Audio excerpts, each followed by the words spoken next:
கர்த்தருடைய பரிசுத்த நாமத்துக்கு ஸ்தோத்திரம். இன்றைய தினத்தில் நான் சமாதானத்தை குறித்து உங்களுக்கு ஒரு வேதத்திலிருந்து ஒரு வார்த்தை சொல்ல விரும்புகிறேன். நமக்கு எல்லாருமே சமாதானத்தை நாடுகிறவள் தான்.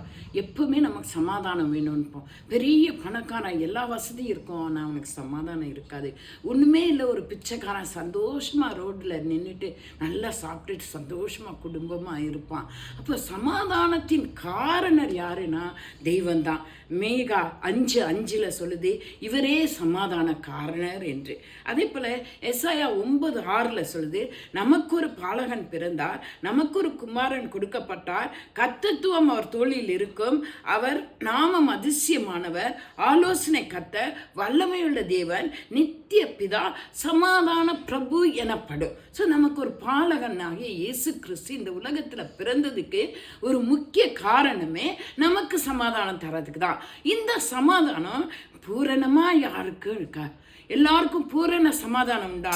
பூரண சமாதானம் யாருக்கு கொடுப்பேன் என்று ஆண்டவர் சொல்கிறத இந்த வேதத்தில் வாசிக்கலாம். நான் வேதத்தில் ஏசாயா 26:3 அதை எடுத்து படிச்சிங்கன்னா பூரண சமாதானம் யாருக்கு இருக்கும்? நமக்கு வேண்டியது பூரண சமாதானம். பொருள் இருக்கோ இல்லையோ, என்ன இருக்கோ இல்லையோ, ஆனால் மனசுக்குள்ளே ஒரு சமாதானம் இருக்கணும். அப்போ தான் நம்மளால் வாழ முடியும்.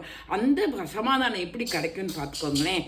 உம்மை பற்றி உறுதியாய் பற்றி கொண்டு மனதை உடையவன் உண்மையே நம்பி இருக்கிறபடியால் நீர் அவனை பூர்ண சமாதானத்தோடு காத்துக்கொள்வீர். யாருக்கு பூர்ண சமாதானம் கொடுப்பார்? அவரு உண்மையே உறுதியை பற்றி கொண்ட மனது.